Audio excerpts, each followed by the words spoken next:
The Coffee People podcast is presented by Roastery Coffee Packaging. Roastery is the digital printing company that makes custom printed packaging for coffee products. They create packaging that make even small roasters look like a really big deal. At roastery.com, you'll find out about their fast turnaround time, high-quality product, and low printing minimums. It's what separates them from the rest of the industry. Roastery will quickly become your favorite source for custom American-made product packaging. They work with small, mid, and large coffee roasters, so if you're ready to upgrade your coffee packaging, go to roastery.com to learn more and connect with the team. Link in this podcast's show notes.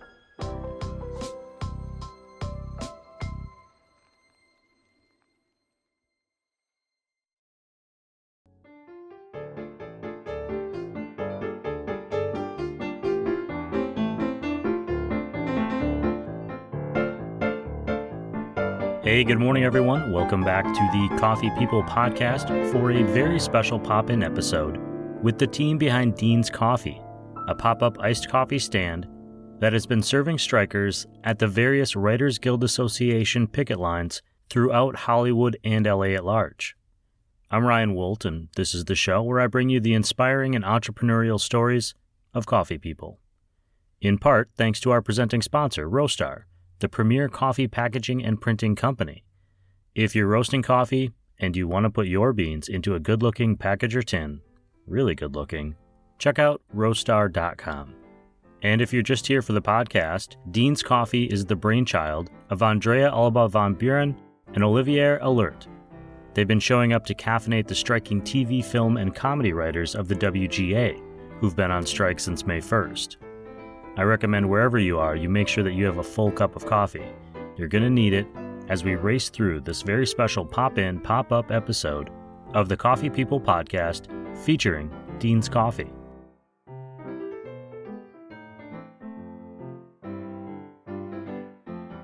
And I'm really excited that you're here, but before we get started with this kind of pop-in with Dean's Coffee on Coffee People podcast, if you could please introduce yourselves so the audience can hear your voices and kind of identify who is who.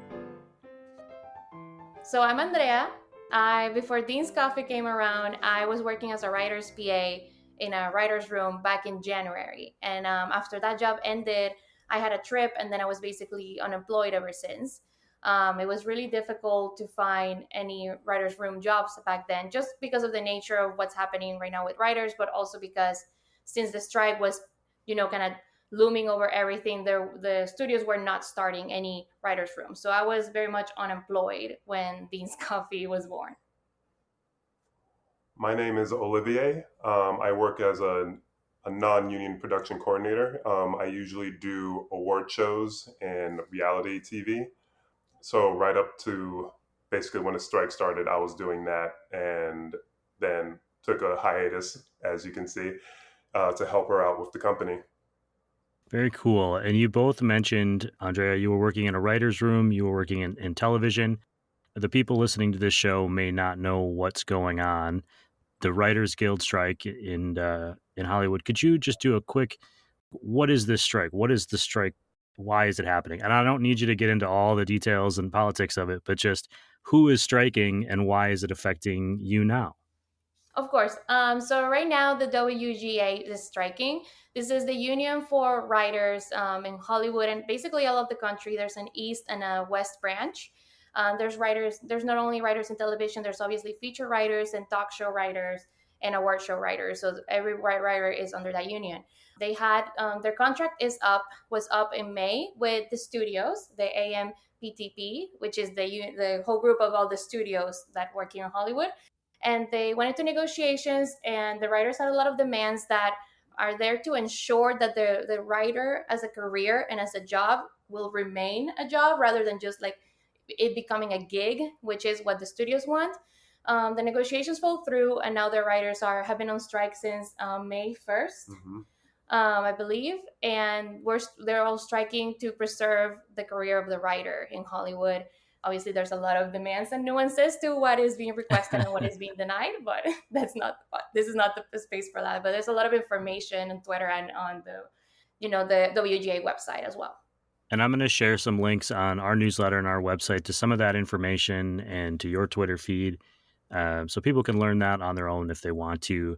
Essentially, what I'm hearing, just to kind of relay it back, is that the WGA, the Writers Guild, is striking, and because of their strike, neither of you are working currently in that field, either by choice or in solidarity. And there's a whole group of people, actors, and all kinds of people who've been supporting this organization, which brings me to what you are doing now with Dean's Coffee, which is a coffee pop-up that has been going around and providing coffee to people on the picket lines. That's my understanding. Is that right? What inspired this pop-up, and how did you get started?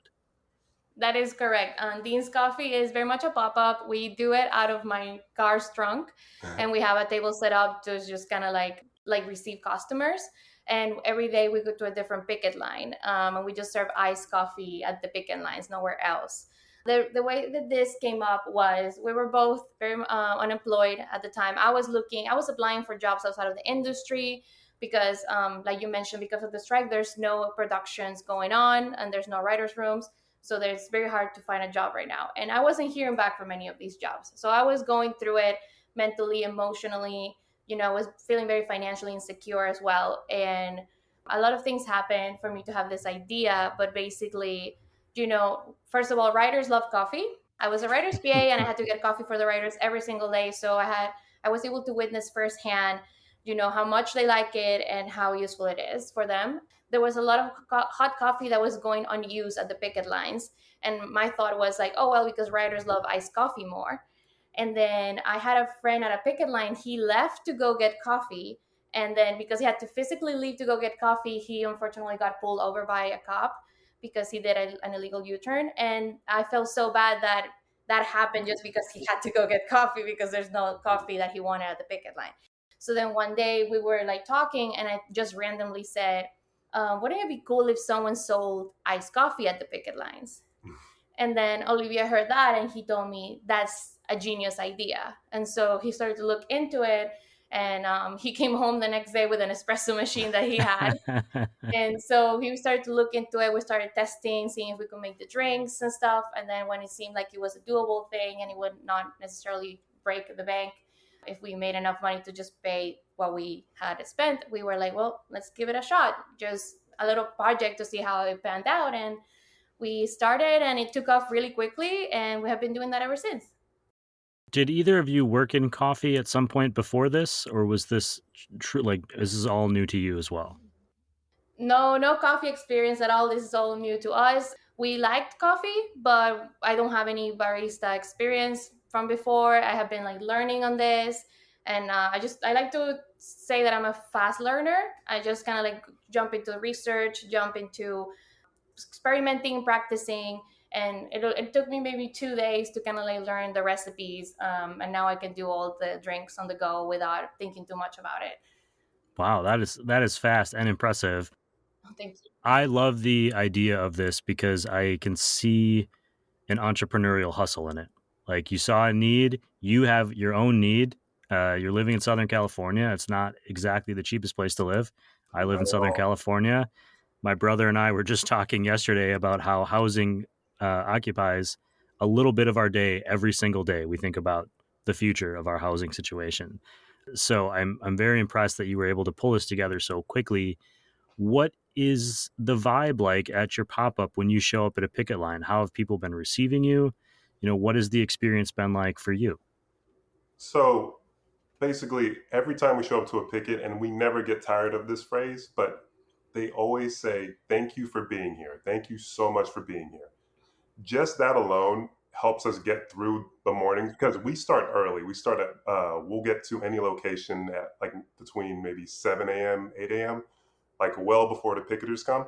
So getting that warm reception every day when we go to give out coffee, it really helps us. And people love her drinks. They always stop by. They don't have to stop by, but they always stop by and say, oh my God, this was so delicious. Thank you so much.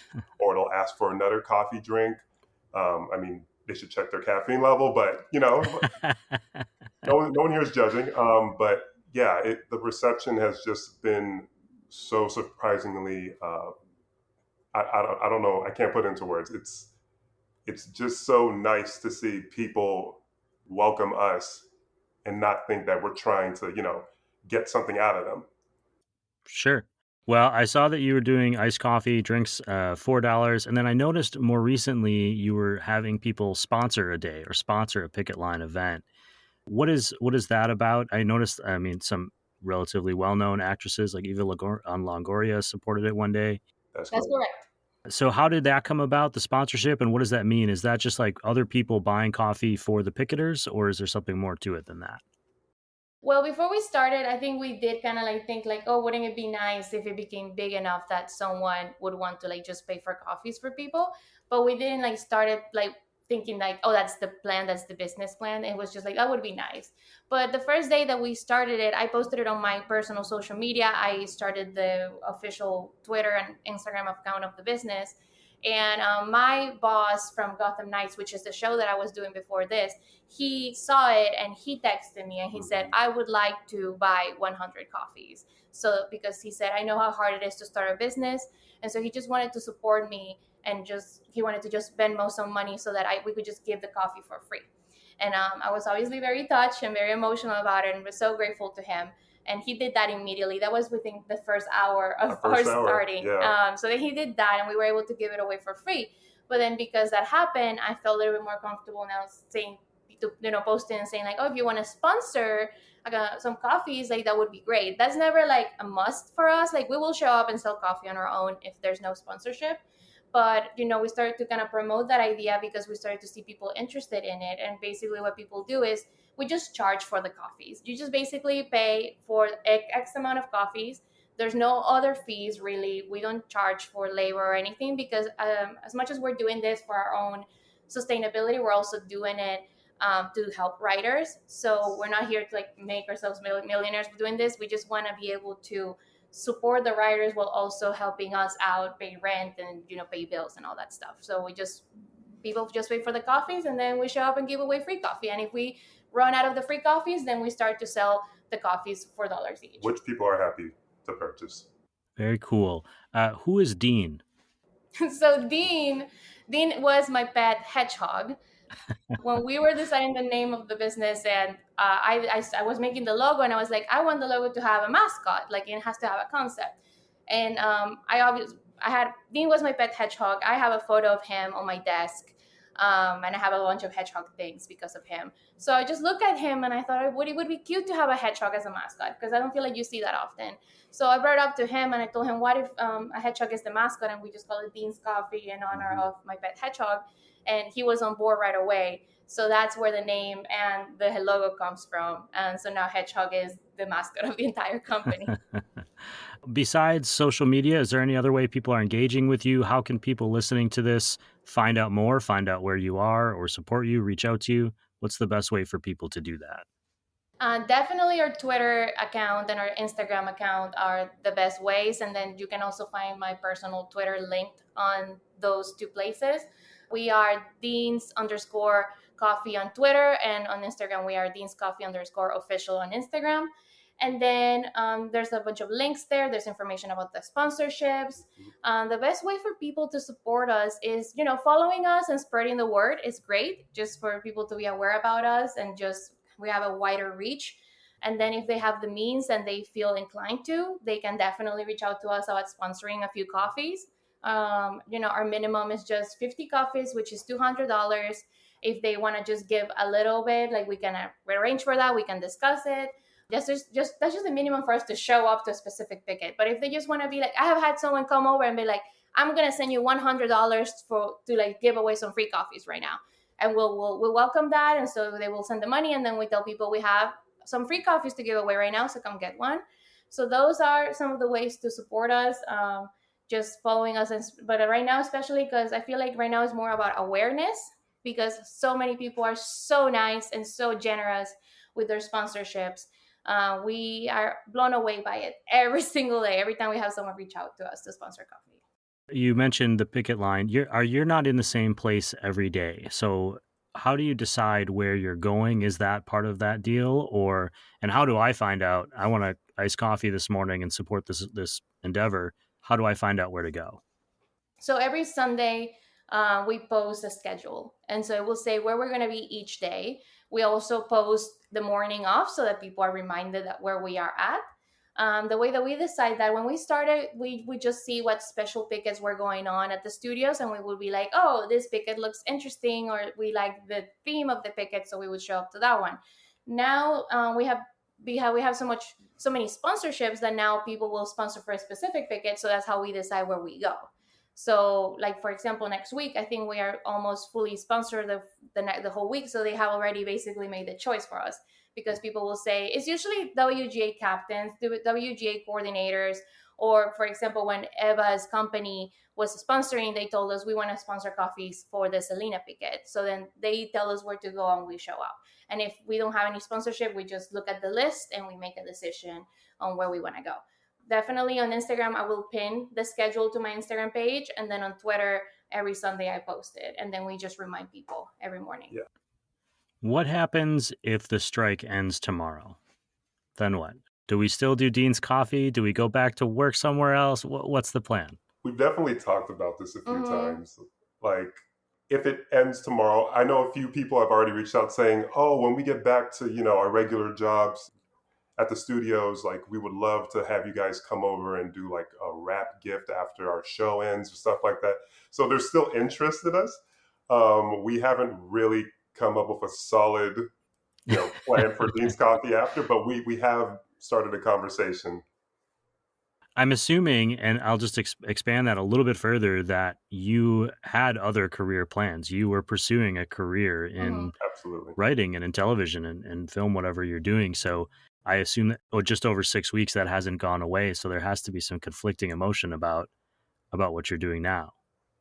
100%. I want to be a writer, and I very much still want to be a writer and go back to a writer's room. So for me, I love what we're doing right now. But for me, at least at this moment, like if the strike ends tomorrow, it's going to be like, okay, I'm going back to being in a writer's room and stuff. But Dean's Coffee doesn't mean that Dean's Coffee ends.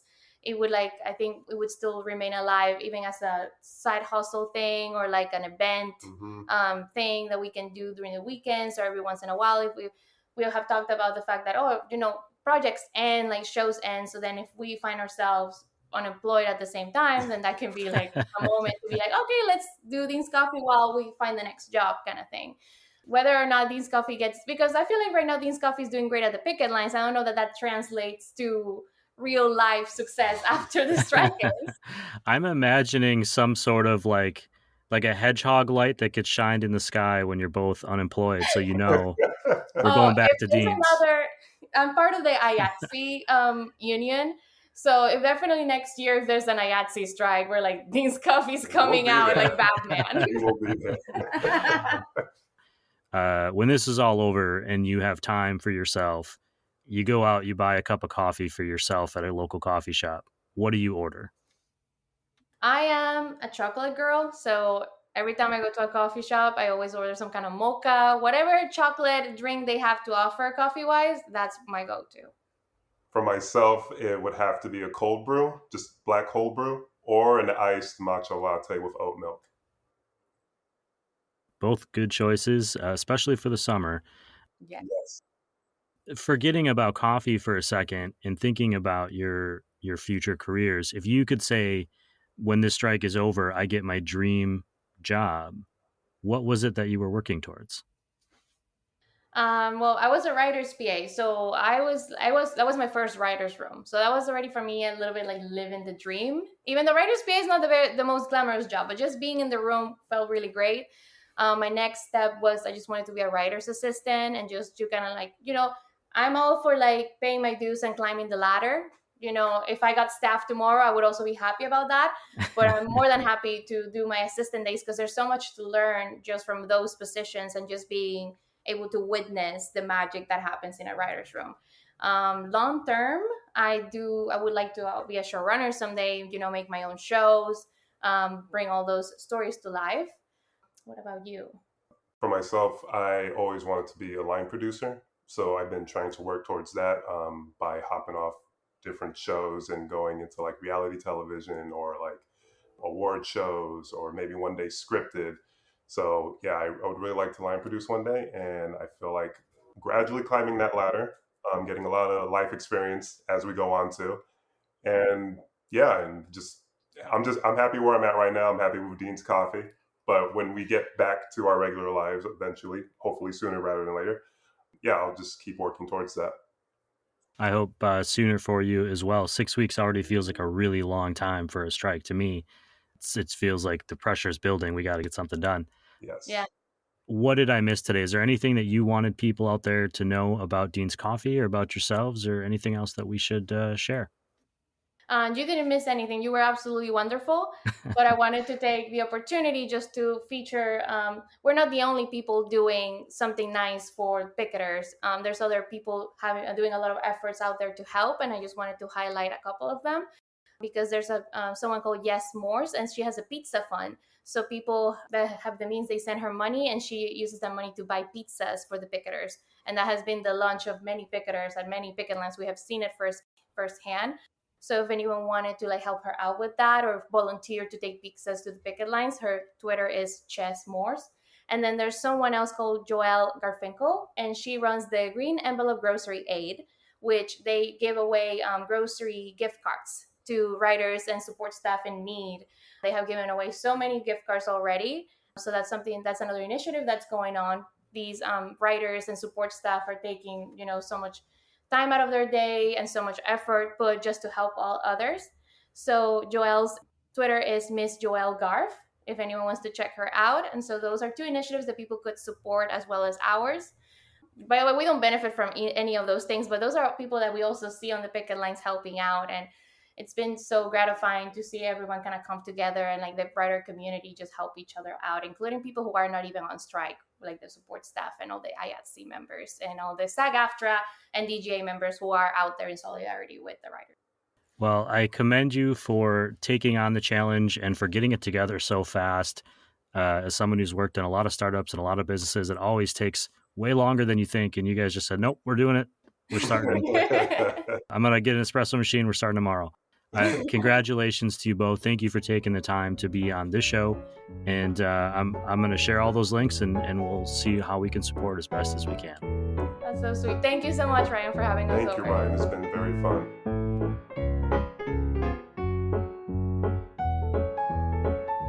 Okay, to recap, Dean is a hedgehog. And I love the pop-in. I pop into people's homes all the time for a surprise visit. Generally people I know. But as long as I show up with a coffee or a six-pack, I'm often welcomed with open arms. Olivier and Andrea faced a big question. What do we do now? The WGA strike has been impacting Hollywood's expansive employment base well beyond just the writers. Having experienced the demand for iced coffee in the writer's room firsthand, Andrea pitched an idea to Olivier, and Dean's Coffee was off to the races. I really appreciate the entrepreneurial hustle this duo is putting forth with this coffee effort. They had a need, they saw a need, and within days, they were filling it. I, for one, hope that Dean's Coffee survives beyond this current moment, even when the founders become line producers and showrunners.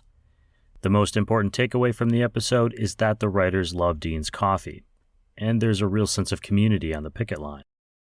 Dean's Coffee and the added efforts of other local pop-ups and outsiders sending their love and support have sustained, not to mention caffeinated, the picketers. If you're interested in sponsoring some coffees for a morning picket line, you can reach out to Dean's Coffee directly on Twitter, where they are Deans_Coffee, or on Instagram, where they are Deans_Coffee_official, or just click the links in this podcast's show notes that we've also shared on roastwestcoast.com. Andrea sent me the links for Jess Morse's Pizza Fund and Joelle Garfinkel's Green Envelope Grocery Aid effort to support the writers in need who are currently out of work. You'll find those links on roastwestcoast.com as well. Thank you for everyone listening and popping into the show today. All that info will be shared on the aforementioned roastwestcoast.com, along with a link to the WGA website to learn why the writers are on strike. Thank you to everyone listening, supporting this show, and for supporting writers generally. Speaking of support, this podcast has industry partners, who include Roastar, a coffee packaging and printing company, Coffee Cycle Roasting, Ignite Coffee Company, Maria Coffee, Cape Horn Coffee Importers, Zoombar Coffee and Tea, Ascend Coffee Roasters, Moster Coffee Company, Steady State Coffee Roasting, I was just there this morning, San Franciscan Roaster Company, Crossings Coffee, Acento Coffee Roasters, Camp Coffee Company, Civets Coffee Roasters, Hasea Coffee Source, and First Light Coffee Whiskey. Connect with all of those great partners on the front page of roastwestcoast.com. Coffee People, the podcast, will be back in just a few days with a really great interview with coffee roaster and the co-founder of Drink Coffee Do Stuff, Nick Viscotti. This Coffee People podcast, and this episode in particular, is part of the Roast West Coast Coffee Network and has been written, produced, and recorded by me, Ryan Woldt. I hope this episode has found you happy, healthy, and with at least a thread of sanity left, enabling you to make it through the day. Always tip your baristas, and be sure to drink good coffee.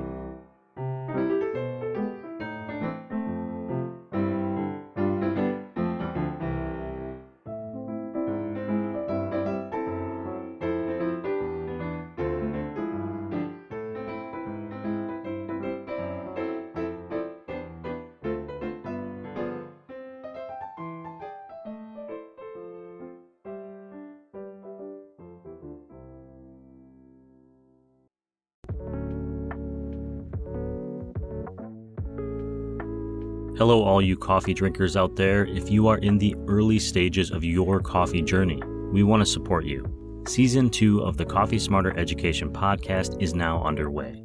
The first episode on blade versus burr grinders is already out. If you want to brew a better cup of coffee at home, search for Coffee Smarter on your favorite podcasting platform and hit the follow or subscribe button. Or just go to roastwestcoast.com and sign up for the newsletter, and we'll send it to your email every single week. Thanks for being awesome and drinking coffee smarter.